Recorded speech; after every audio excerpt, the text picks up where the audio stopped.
tentang penetapan yang tersangka DRL ini, bagaimana kelanjutannya. Alhamdulillah ternyata memang tersangka DRL sudah resmi ya, ada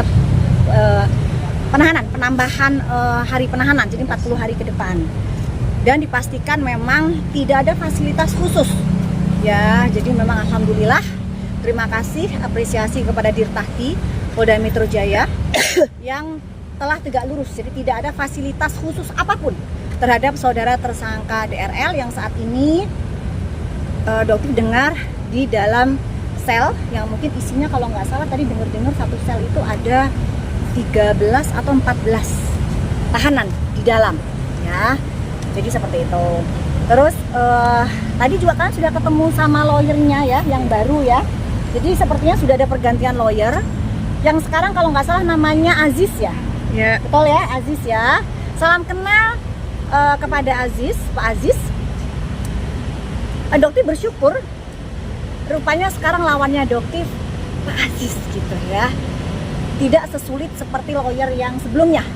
Lawyer yang sebelumnya itu namanya Jeffrey Simatupang, itu reseknya luar biasa guys. Dia itu Dokter akuin hebat karena dia bisa melepaskan saudara tersangka DRL dari 2 kali penahanan seharusnya. Tapi karena memang dia ini lawyer yang bukan lawyer kacangan lah ya. Dokter bilangnya memang lawyer yang aduh, susah banget ya pokoknya guys gitu. Dia ini pinter banget gitu. Jadi alhamdulillah akhirnya beliau sudah berhenti menjadi lawyernya. Itu udah capek juga kali ya.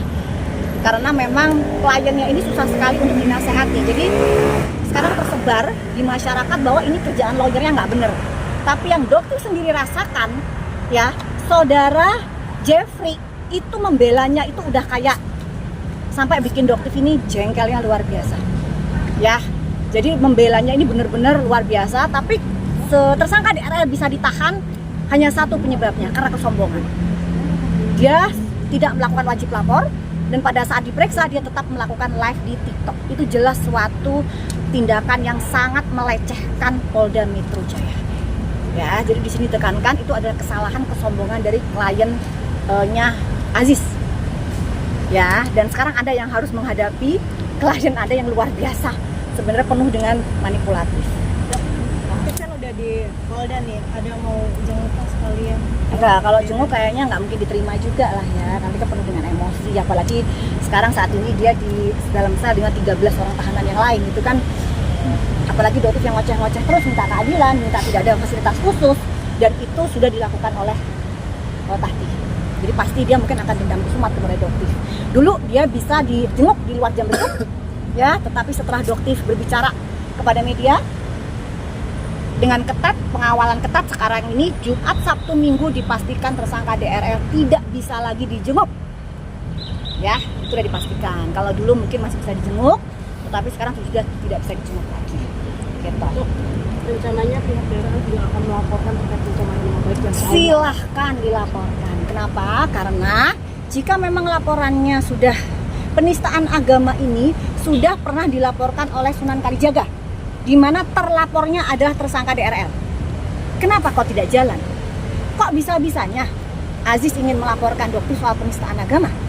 Sementara kalau Anda tahu, klien Anda itu sudah dilaporkan dengan bukti yang sangat-sangat jelas. Yuk, jadi ngaca aja dulu Aziz, ngeliat dulu nih kliennya seperti apa. Bukti sudah di tangannya Dokter, sertifikat yang dibuat oleh Kohani ya, itu sudah dicabut resmi oleh Kohani. Kohani sendiri yang membuat sertifikat mu'alaf pun sudah resmi membatalkan sertifikat tersebut ya. Jadi Kohani juga bicara bahwa sebenarnya saudara tersangka DRL itu tidak pernah yang melakukan ibadah apapun yang berkaitan dengan ibadah Muslim. Dan satu hal yang perlu kalian tahu, dan ini mungkin akan membuat masyarakat cukup heboh, KTP tersangka DRL beragama Katolik. Jadi Aziz, tolong dengerin ini Aziz. Kenapa Dokter nggak mau manggil Pak? Karena Anda juga memanggil Dokter dengan nama Samira, jadi Dokter juga memanggil Anda cukup dengan nama Aziz ya. Aziz, klien Anda memiliki KTP dengan agama Katolik. Hingga sampai sekarang Dok? Pada saat melakukan sertifikat, pendaftaran sertifikat mu'alaf ya. Dan ibadah yang dilakukan oleh tersangka DRL itu adalah ibadah Protestan ya, sebelum dia mengaku menjadi mu'alaf. Di situ aja harusnya masyarakat ini sudah bisa paham. Di Kristen sendiri nggak jelas Katolik atau Protestan. Silahkan diselidikin di KTP-nya. Ini mungkin akan menimbulkan pergesekan juga. Kenapa? Karena Pastor Gilbert ini kita ketahui beliau adalah seorang Protestan. Siapa yang tahu di sini? Pastor Gilbert ya, Umo Indong. Itu Protestan ya. Protestan. Tetapi di KTP-nya itu Katolik. Ini gimana sebenarnya? Jadi Dotif nggak heran di agamanya sebelumnya aja dia nggak jelas, apalagi dia bisa menjadi seorang mu'alaf. Ini akan menimbulkan pergesekan lagi, tapi itu fakta.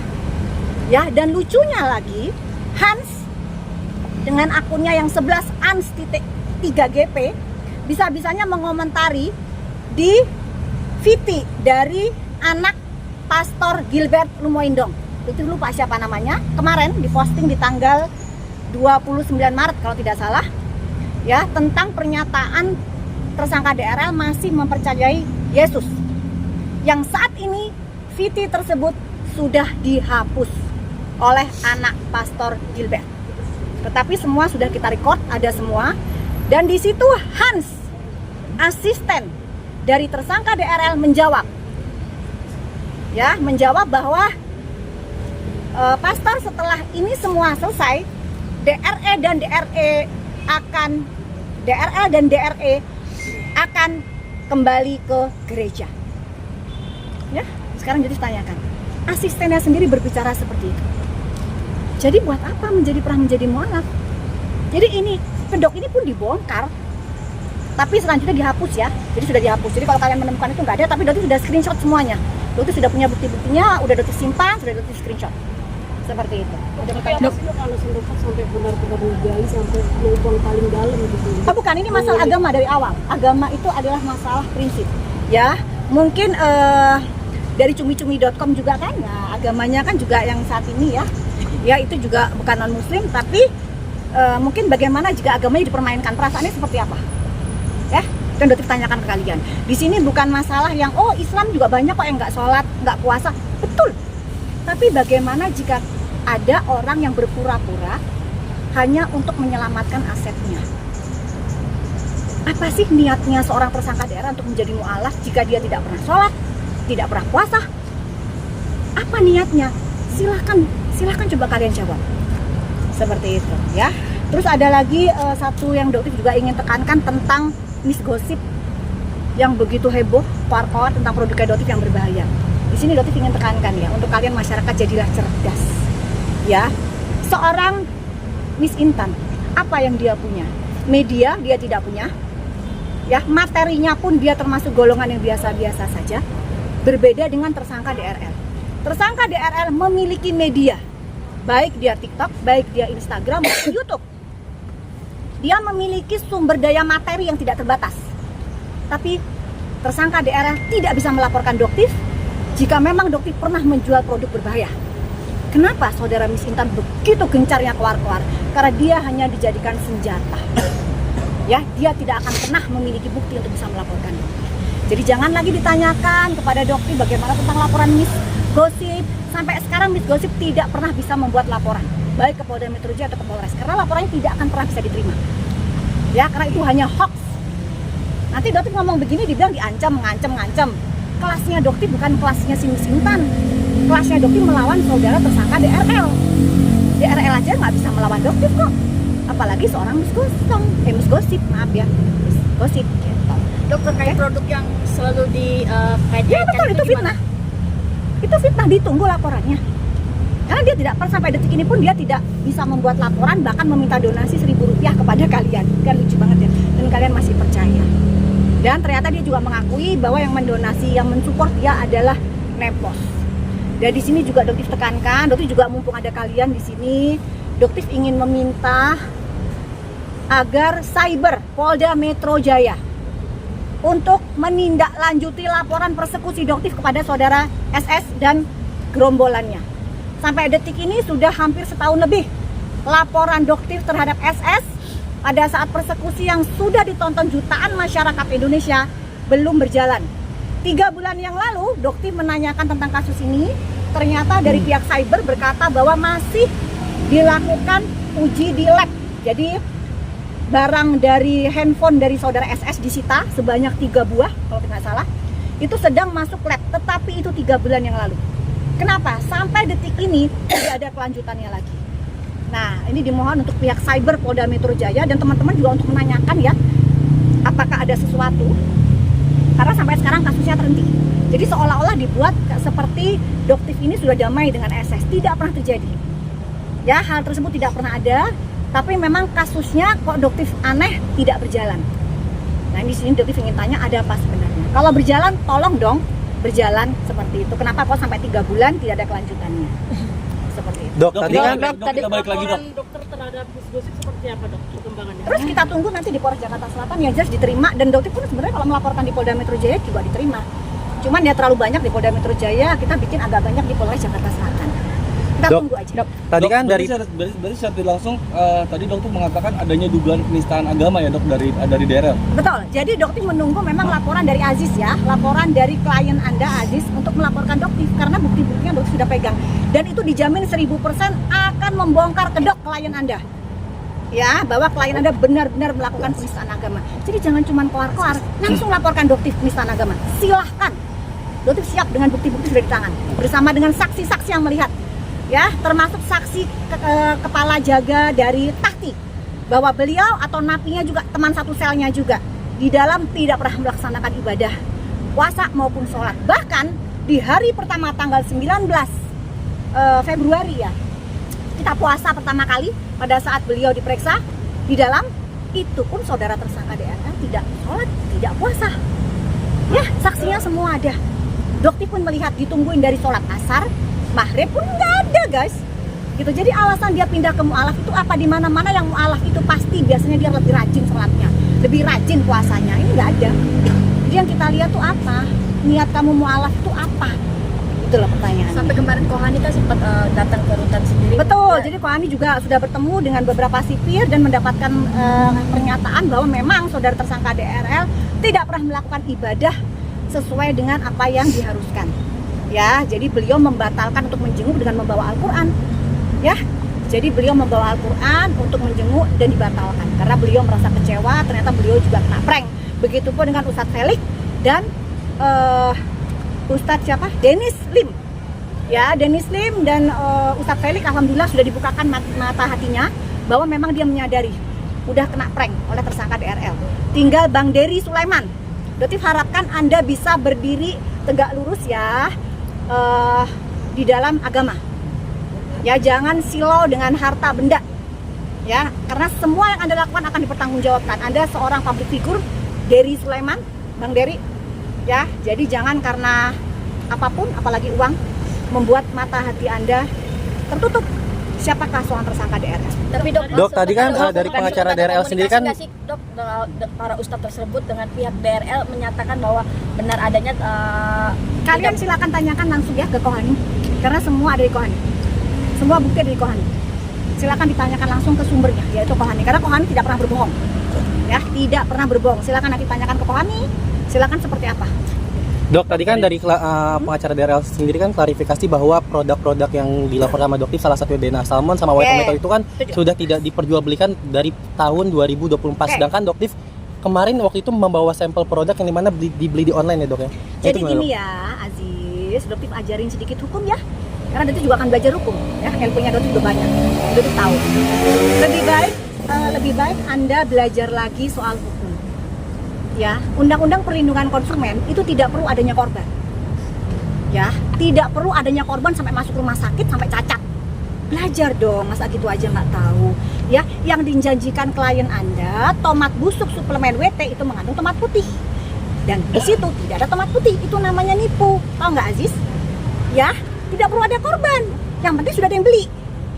Ya, apakah harus nunggu sampai masuk rumah sakit sampai ada kematian baru melaporkan? Nggak begitu. Ya, dan ini adalah delik formil. Ya, bukan delik material. Nanti kita buktikan di persidangan.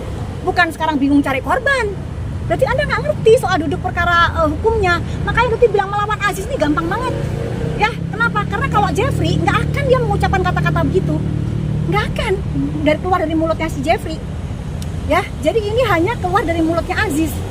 Jadi Doktif alhamdulillah ya Allah, akhirnya musuhnya Doktif cuman Aziz doang. Maaf ya Aziz ya, tapi buat Doktif membantah apa yang Anda katakan tadi di depan jurnalis sangat mudah. Ya, Undang-Undang Perlindungan Konsumen itu cukup dibeli, cukup hanya membeli, nggak perlu nunggu korban. Ingat, delik formil bukan delik material. Kita nanti buktikan di pengadilan. Dok, balik lagi ke Miss Gosip tadi, dokter sempat bilang laporan dari Miss Gosip ke dokter tidak akan diterima. Mungkin apa dok yang Ya karena buktinya nggak ada, dia hanya mengada-ngada. Di warehouse yang kita kirimkan itu adalah produk yang NA-nya sampai detik ini masih digunakan. Sedangkan dia bilang produknya itu NA-nya sudah ditarik, itu semua tidak ada. Dan setelah diselidiki, dugaannya dia itu mendapatkan produk yang dia fitnah itu didapatkan dari Hans, asisten dari DRL. Jadi kalian ingat nggak sih zamannya dulu pada saat DRL menggunakan Afrizal, anak buahnya, seolah-olah Afrizal itu doktif yang suruh dipenjarakan selama 22 hari. Ini Doktif buka di kalian ya, supaya kalian tahu. Detik-detik sebelum dilakukan penahanan terhadap tersangka DRL, Doktif bertemu dengan dia di dalam Krimsus. Ya, dan Doktif langsung katakan kepada dia. Atau mungkin pada saat sama kamu ya kalau nggak salah ya. Doktif katakan bilang begini. DRL, kamu bikin Afrizal penjarain selama 22 hari. Kita lihat berapa lama Doktif akan bisa penjarain kamu. Ya. Karena orang kecil ini kamu zolimi. Orang yang dizolimi itu langsung nyampe doanya. Ya, yang setia sama kamu selama 2 tahun melayani kamu masukin ke penjara, kamu fitnah habis-habisan, ya, hanya karena uang 1,5 juta. Nanti Afrizal akan Doktif tampilkan di depan kalian semua, dan dia akan membongkar kedok seorang tersangka DRL yang mengoplos body lotion yang tidak berbahaya, tetapi dia oplos dengan kandungan berbahaya, dan dia tampilkan ke publik body lotion tersebut berbahaya. Itu adalah tindak kejahatan. Nanti Afrizal akan berbicara sendiri. Seperti apa seorang DRL sebenarnya. Perihal foto yang beredar terkait Oh iya, pakai baju oranye ya. Apresiasi terhadap Tahti Polda Metro Jaya, terima kasih. Setidaknya dengan foto tersebut membantah dugaan bahwa ada perlakuan khusus terhadap tersangka DRL. Di situ yang Doktif lihat ya, Doktif tanya kepada napi yang pernah mengalami apel, ya itu adalah apel pagi. Jadi kalau apel pagi itu disebutin, mungkin di situ dipanggil DRL siap hadir gitu ya. Nah gitu. Jadi memang di situ saudara DRL juga melakukan apel pagi. Ya tidak ada fasilitas khusus seperti itu. Terima kasih, apresiasi kalau nggak salah Bang Kalos ya sebagai Dirtahti, luar biasa. Kalau Doktif sih mengucapkan syukur ya, karena memang selama ini yang sudah dikatakan kebal hukum tidak kebal hukum, yang dikatakan mendapatkan fasilitas khusus ternyata sudah dibuktikan tidak ada fasilitas khusus. Dok, ini sekarang kan bagaimana dok? Nah ini yang Doktif juga ingin tanyakan, Doktif mohon teman-teman untuk mengawal ini, masyarakat juga untuk ditanyakan kepada Dir Cyber Polda Metro Jaya atau kepada Kabid Humas ya, seperti apa kelangsungannya, karena berhenti ya sampai detik ini Doktif tidak tahu kelanjutannya gimana. Begitupun dengan illegal access ya, tadi mungkin pertanyaannya ke illegal access. Doktif sampai detik ini tidak pernah mendapatkan SPDP, di mana di situ Anus mengatakan bahwa sudah naik sidik. Ya, sekali lagi, Doktif tidak pernah mendapatkan surat SPDP menerangkan bahwa laporan SS ke Doktif itu sudah naik sidik. Jadi selama surat itu belum ada di tangan Doktif, Doktif menganggap laporan yang dilakukan oleh Anus itu adalah hoax, tidak ada. Oke? Dok, sekarang kan Dela ini kan sudah ditahan dok. Selain dugaan penistaan agama, apa sih dok yang diinginkan lagi dok? Jadi begini, hari Kamis insya Allah nanti tanggal 2, nanti Doktif akan kabarin lagi ya, update ya, silakan kalian datang. Tanggal 2 nanti akan ada pemeriksaan dari Polres Jakarta Selatan tentang dugaan pencemaran nama baik dan fitnah yang dilakukan oleh tersangka DRL kepada Doktif. Sudah naik sidik. Sehingga nanti dari pihak penyidik Polres Jakarta Selatan akan melakukan pemeriksaan terhadap tersangka DRL di Krimsus Polda Metro Jaya. Jadi buat kalian yang ingin melihat bagaimana tampang tersangka DRL tidak menggunakan kupluk, tidak menggunakan wig, Doktif berharap dia nggak pakai kupluk ya guys. Ya, jadi kita bisa lihat apakah rambutnya sudah tumbuh di dalam sel menggunakan serum penumbuh rambutnya atau tetap botak seperti aslinya. Ya, jadi nanti mungkin akan dibawa dari Tahti Polda Metro Jaya, dia akan dibawa dengan berbaju oranye dan berborgol, ya. Dia akan dibawa menuju ke sini. Karena tidak akan mungkin pemeriksaan dilakukan di dalam tahanan. Nanti pemeriksaan akan dilakukan di Krimsus. Jadi silahkan kalian lihat nanti bagaimana tampangnya dia menggunakan baju oranye dan tangan di borgol. Tanggal 2, insya Allah nanti jam 10 pagi. Dokter ikut mendampingi. Ikut dong. Sekali lagi mau tanya, rambutnya udah tumbuh belum di dalam gitu ya? Oke. Oke. Jadi satu lagi dok, Putri Sauteru masih mangkir dari pemanggilan. Untuk saat ini enggak, ya gini, cukup pemanggilan 2 kali. Kalau misalnya ternyata FS ini mangkir ya silahkan. Nanti kan sudah naik sidik, nanti akan dipanggil ya kalau dia nggak datang jemput paksa. Seperti itu. Oke. Oke, thank you. Terima kasih dok. Bungkus dok.